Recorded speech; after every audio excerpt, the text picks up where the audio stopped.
Hello, this is Professor Lou, and this is our lecture about water and minerals. So let's get started. So before we begin, I want to review osmosis with you very briefly because it's going to be important in this lecture.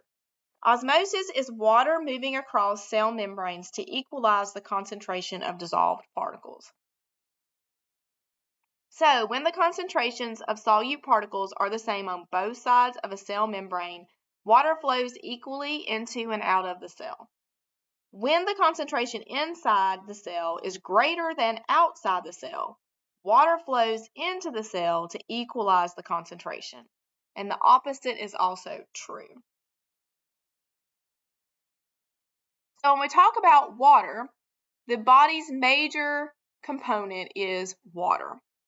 For a 160-pound man, 99 pounds of him is water. 27 pounds is protein, 24 pounds is fat, and 10 pounds is minerals and glycogen. So if 60% of the body is water, then you have the extracellular fluid and the intracellular fluid making that up. So 33% is extracellular fluid, and that includes the interstitial fluid, which is the fluid between cells.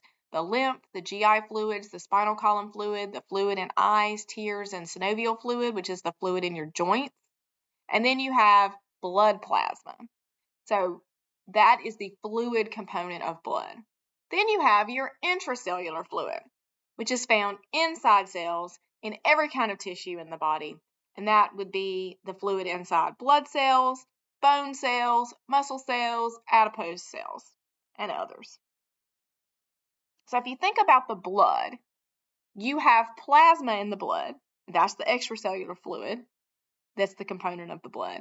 And then each of those little cells, the little blood cells, has fluid inside them, and that's your intracellular fluid. So how do we maintain all this?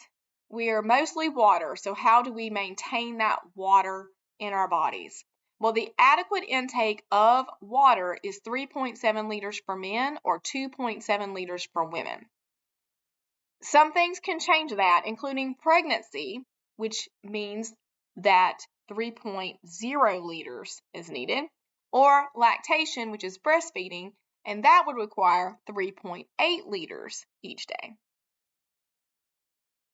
About 25% of the water intake that we have comes from our food. Some foods have a pretty high water component to them. They have a high water content. One of them is like iceberg lettuce. A lot of fruits and vegetables have high water content. So those make up 25% of our water intake for the day. The 75% comes from beverages. So those are the things we drink, what we think of as fluids, right? Our bodies produce about 250 milliliters of water a day through metabolic processes as well. And that's not a lot of water, but it is, important to realize that we can make a small amount of water through these metabolic processes. It's usually just a byproduct. Functions of water include cooling, chemical reactions, pH balance, body fluids. It's like a component of the body fluids, as we've mentioned. Resistance to temperature change is another function of water in our bodies. And we have to regulate our water intake. It is possible to drink too much water, definitely. It is also very possible to not drink enough water and become dehydrated. So our body has a process for regulating water intake. It looks like this. When blood volume goes down and solute concentration goes up, saliva secretion decreases and our mouth gets dry. Also, the thirst center in our brain is stimulated. And we develop thirst. Then we take in water and our blood volume goes up and our solute concentration goes down. Now, if we don't drink water for a while, the blood volume will go down and the solute concentration will go up, and the whole process will repeat itself. These are the three most important electrolytes in the body: sodium, chloride, and potassium. And we're going to talk about them as we talk about minerals, but I just wanted to mention them right now and point them out while we're talking about fluid balance. So minerals. Here are the major minerals on the left and the trace minerals on the right. So the major minerals, you can see the first three are those electrolytes we mentioned: sodium, potassium, and chloride. And then we have calcium, phosphorus, magnesium, and sulfur. For trace minerals, we have iron, copper, zinc, selenium, iodine, chromium, fluoride, manganese, and molybdenum. So the trace minerals are needed. They're very important. It's just that they're not needed in as high a quantity. That's why they're the trace minerals. But as you can see, like iron is the very first one listed, and iron is very, very important to our health. Let's stop for a minute and talk about bioavailability. So minerals are not absorbed as efficiently as vitamins, and they are less bioavailable because of that. So you'll hear bioavailability mentioned in terms of vitamins and minerals. It's the amount of a nutrient that is absorbed and used by the body. But because minerals are less bioavailable than vitamins, you'll hear it more with minerals. It's more of a concern. So let's talk about the first major mineral on the list, that is calcium. Calcium is found in yogurt, cheese, sardines, milk, orange juice, because we fortify orange juice with it, and turnips. The recommended intake for adults is 1,000 milligrams a day. Major functions of calcium include as a component of mineralized bone, it provides structure and microarchitecture, and a deficiency would be osteoporosis usually develops if there's a deficiency. And osteopenia often precedes osteoporosis. It is kind of a warning you're going to develop osteoporosis, and so interventions can take place to try to prevent that from happening. So you could put osteopenia on the list too. Groups at risk for deficiency include postmenopausal women, so that's after they stop having periods. That is when their bone loss is greatest, and so they're at high risk at this point. And they need to have good calcium intake, especially then. But there's other times in life when it's really important, like in the teenage years for girls, especially when you're a child. Calcium intake is important at several developmental stages. But for postmenopausal women, this is a huge risk for them, this deficiency of calcium. Those who are lactose intolerant are at risk. Why? Because they're not consuming the dairy products as they might if they weren't lactose intolerant. So that decreases the sources for them. Now, there's things they can do about that. They can take lactate pills. They can buy lactate milk to try to tolerate the dairy better. But it is something they usually avoid, have kind of learned to avoid, and so they're often not getting a lot of dairy. Also vegans, because they don't eat dairy. So they have to get their calcium from other sources, and those sources are not as bioavailable most of the time. Toxicity includes kidney stones, and the UL is 2,500 milligrams. So this is a woman with osteoporosis. And you can see she has a hunched over appearance. That probably means she has vertebral compression fractures. And those will actually cause her to get shorter and also have this humped over appearance.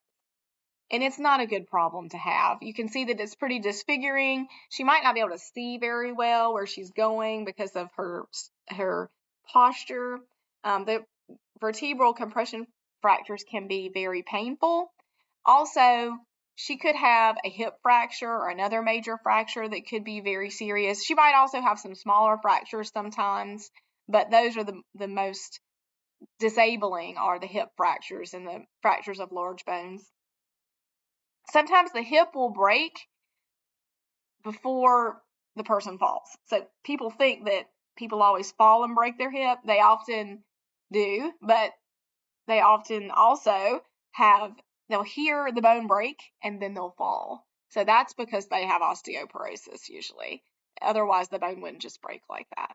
So osteoporosis is a pretty serious problem. In the elderly is when we see it the most, and in women it's much more common than men, although I have definitely seen men with terrible osteoporosis. So it does happen to men too.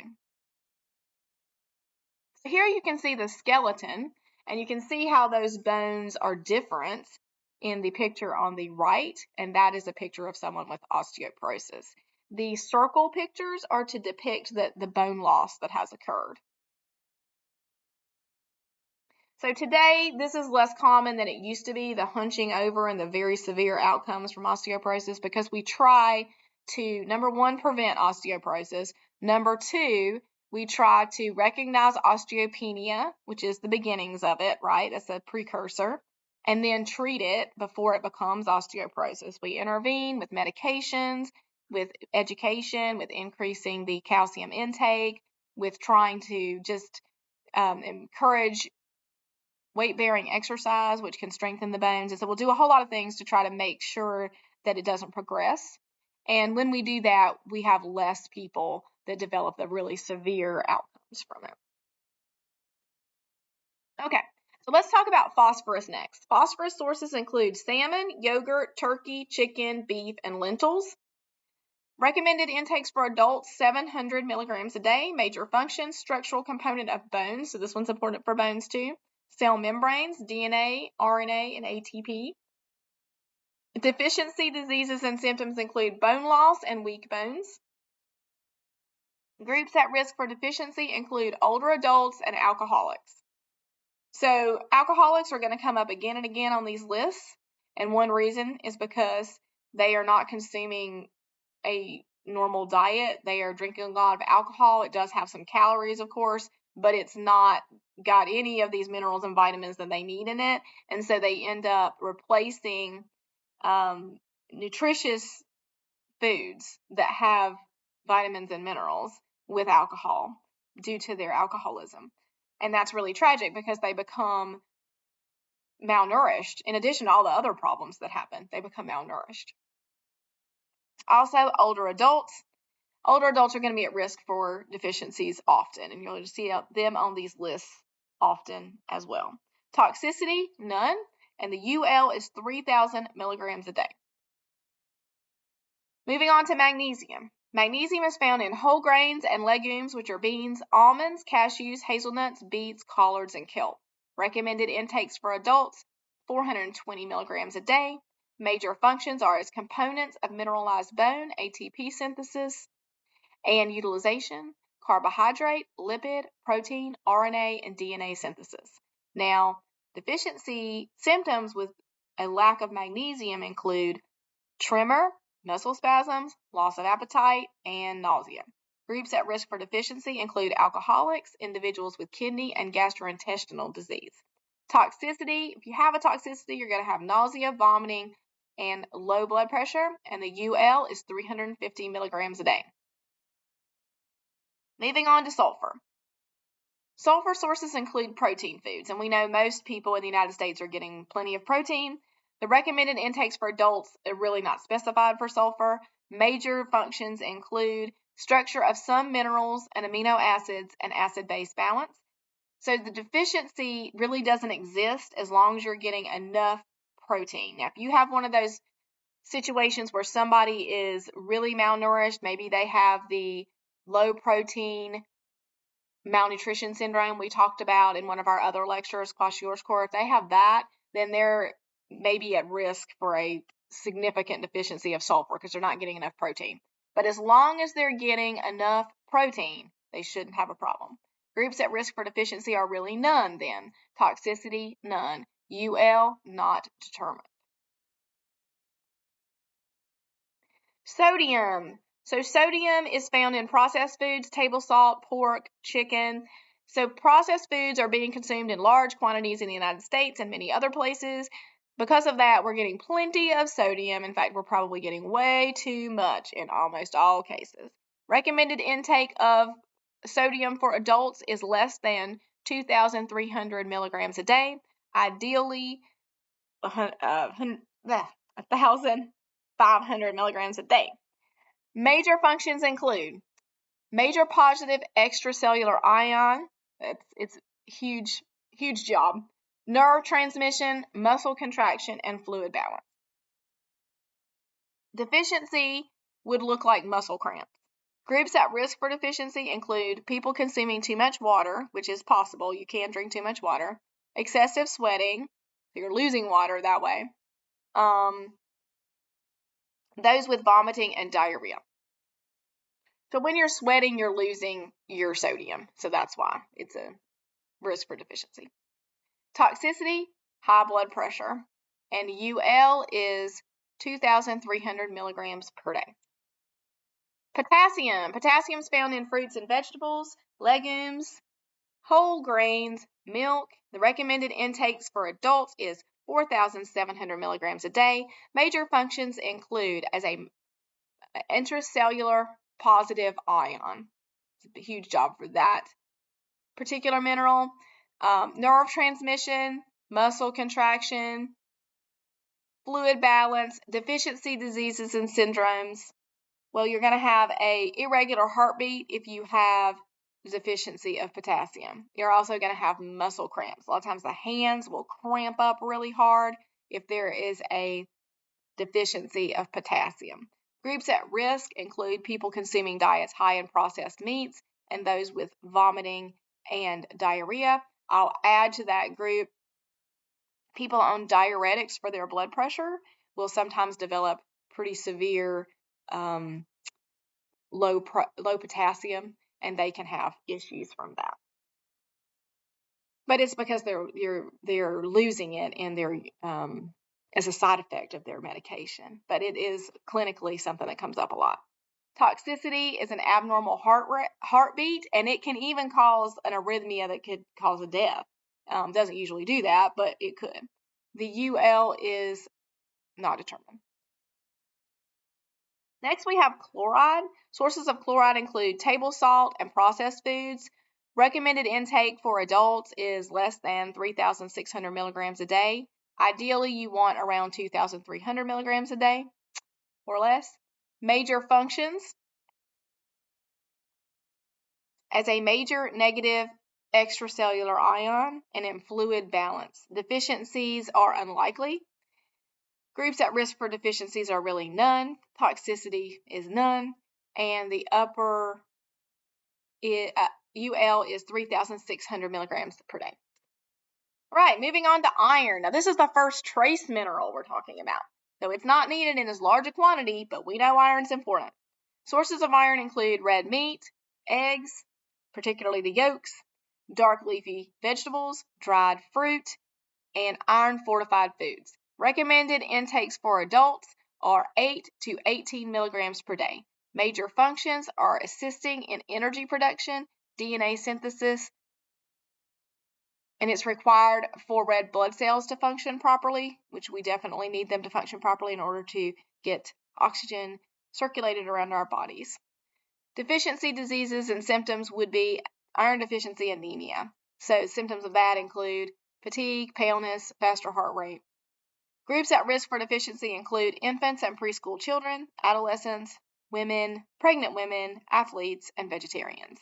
Toxicity can include liver damage, increased risk of diabetes, and cancer. The UL is 45 milligrams per day.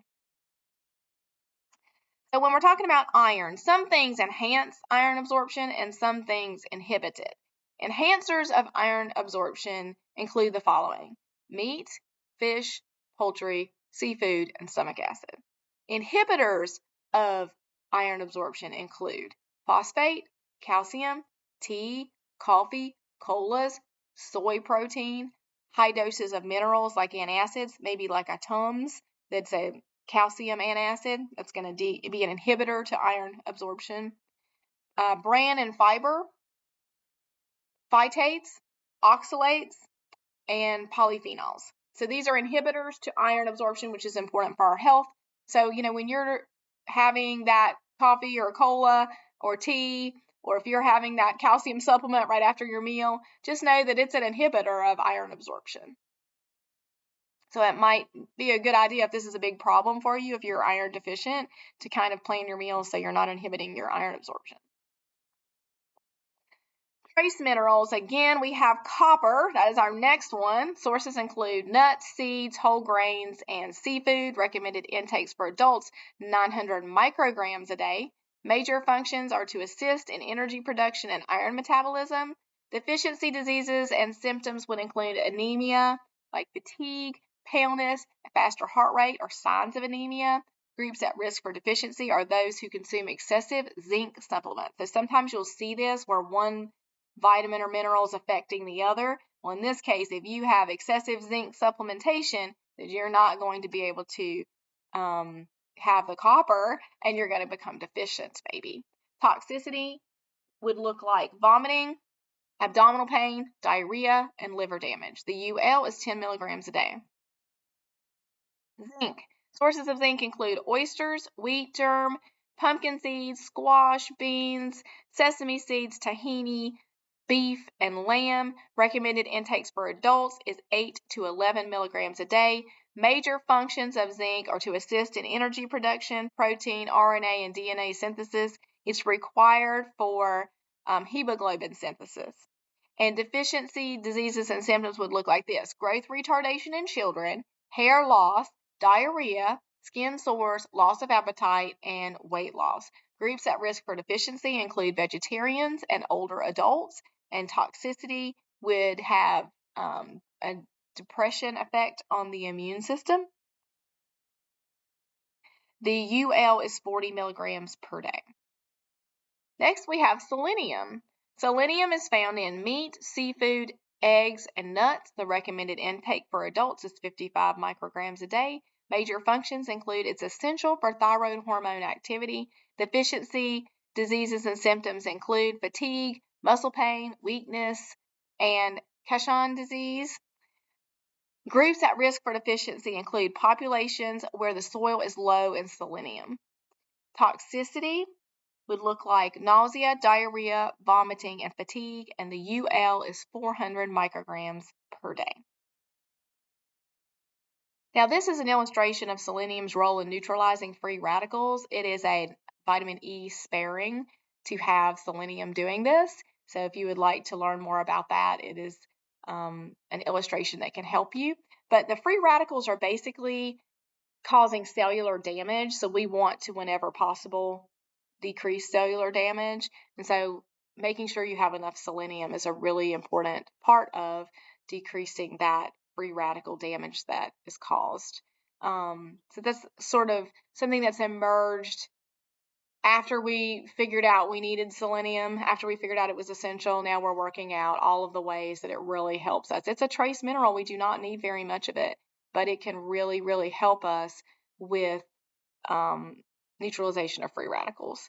And it is essential. It's just not needed in very large quantities. Okay, next is iodine. Iodine sources include iodized salt, seaweed, and dairy products. Recommended intakes for adults are 150 milligrams per day. Major functions are making thyroid hormone and metabolism, growth, and development. Deficiency situations are like this. You can develop a goiter if you have a deficiency of iodine. You can develop cretinism, which has a lot of like neurological effects. And other signs and symptoms include fatigue, depression, weight gain, itchy skin, low heart rate. Now, this really doesn't happen in the United States very much. Why? Because we supplement our salt with iodine. That's what iodized salt means. And so we don't see this very often. Groups at risk for deficiency are populations where the soil is low in iodine and iodized salt is not used for some reason. Toxicity includes an enlarged thyroid, and the UL is 1,110 micrograms per day. And here you have a goiter. This is a very large goiter, but they can be smaller, much smaller. They can be where you can't really see them by looking at the neck. And you can have very large ones like this. They can be positioned a little bit differently, but it is what will happen if people don't get enough iodine in their diet. So this is a map of how this affects the world, this iodine deficiency problem. These are disability adjusted life years, DALY, lost from iodine deficiency in 2012 per million persons. So you can see the very light yellow, those are the places where there's the least problem with this. The very dark red is the places where there is the most problem with this. So you can see how that plays out in the world. It affects a huge percentage of the world still.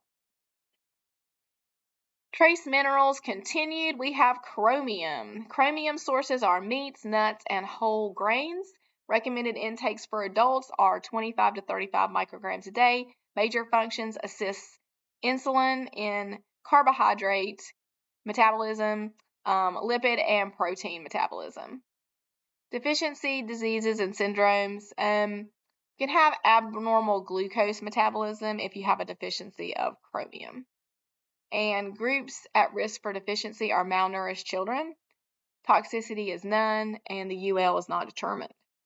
Fluoride. Fluoride's recently had some controversy. So fluoride sources include fluoridated water and foods prepared with fluoridated water and seafood. Recommended intakes for adults are 3 to 4 milligrams a day. Major functions include component of mineralized bone, providing structure and microarchitecture, and stimulating new bone growth. So deficiency problems would involve dental caries. You're going to have a much higher risk of cavities and dental caries if you don't have enough fluoride. Groups at risk for deficiency are populations with non-fluoridated water. If you had a toxicity, it would look like fluorosis, which is a mottling of the teeth, kind of looks dark yellow or brown, and then also it could cause kidney damage. The UL is 10 milligrams a day. So recently there have been people coming forward really talking about how they think the fluoride in the water is bad. It has long been kind of a conspiracy theory that fluoride in the water was poison and that they were trying to hurt us by putting it in there. This is more of a concern that maybe we don't need it in the water, that we could get it other ways, that it's not as important for adults to have it in the water as children, and we're just kind of making adults accept all this fluoride in their water their entire lives for the benefit of children, I guess. Most public health professionals and people in medicine and dentistry are pro-fluoridated water. They think that the fluoride should be in the water. I don't really know how this is going to play out yet, because there is some real, I guess, push to change this, or to make it more optional. When you put it in the water supply, people don't really have the option whether to be exposed to it or not. And what they would like to do, some people, is to make it something you give your children or something you rinse their teeth with, which we already do with fluoride toothpaste and mouthwashes. The downside of that is you can't really make sure everybody's really getting it. If you make it something that parents need to provide their children, then you run the risk of them not doing that, or the child, them not having the ability to do it, them not having the understanding to do it, and it just not reaching the people most at risk a lot of times. That's one reason it's in the water supplies. Everyone gets it. And we've talked about that with preventing deficiencies before, how that's a way to just make sure everybody gets it, is to put it in a food. In this case, we're putting it in water. But I really don't know how it's going to play out. There may be some places that that really do try this. There's a few places in the country that already have, or it may be sort of a wholesale effort where they just say we're not doing it anymore, and then we see what happens from that. But there are lots of places in the world that do not use fluoridated water, so we do know what happens. We have a lot more dental caries when that happens. We have people that don't have teeth by the time they're young adults. So, yeah, it's going to be a real controversy for some time, I believe. Next trace mineral, manganese. Manganese is found in legumes, nuts, leafy greens, and its recommended intake for adults is 1.8 to 2.3 milligrams per day. Major functions are glucose synthesis, amino acid catabolism is another. Deficiency diseases and symptoms include impaired growth, skeletal abnormalities, and abnormal glucose metabolism. Groups at risk for deficiency is really nobody. Toxicity would cause nerve damage, and the UL is 11 milligrams a day. Next, we're going to talk about molybdenum, and it's not talked about very much, and it's very hard to say, but its sources are milk, grains, and legumes. Recommended intake for adults is 45 micrograms a day. Major functions include as a cofactor for a number of enzymes. Deficiency diseases and symptoms are unknown. Groups at risk for deficiency are really none. Toxicity can include arthritis and joint inflammation, and the UL is 2 milligrams per day.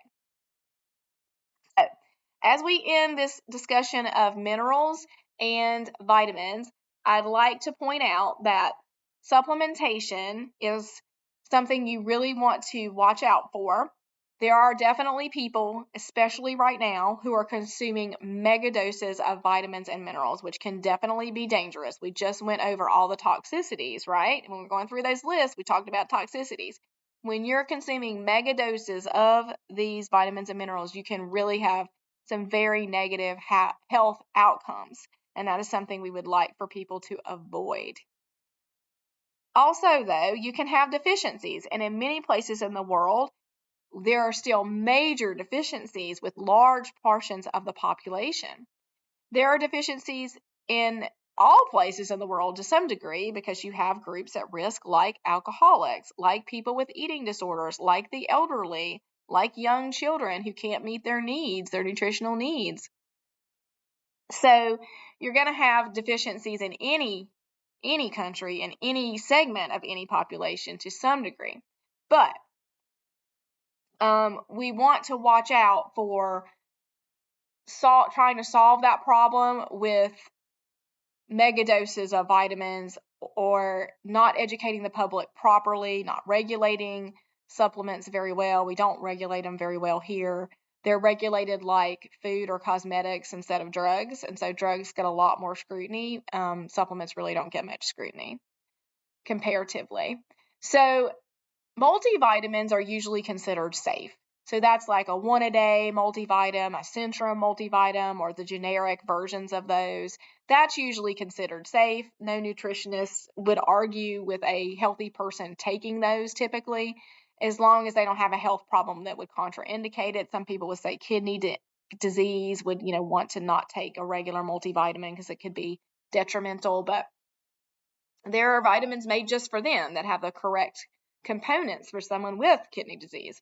So multivitamins are generally considered safe. It's when people are going to the vitamin aisle and getting a vitamin that has 3,000% of the RDA for a vitamin, or they're taking really large amounts of iron or potassium. Now, some of the regulation protects us some. The ones that are really, really dangerous, it would be hard to buy the supplement in large enough quantities to cause damage. But, there are supplements out there that really are mega doses, and people may be taking them to try to improve athletic performance, to try to cure a disease, and it does have nothing to do with that disease, right? This supplement may have nothing to do with it, but they're being manipulated through something they've seen on the internet or something that they have been told by someone else, and it's not scientifically based, but they will use it. So we want to be careful about that. There's a lot of work to do in this area, both to prevent deficiencies in at-risk groups, to help the world have less deficiency overall, and also to just educate people to make sure that they're not harming themselves in the striving for better nutrition. That's all. We'll see you next time. Bye-bye.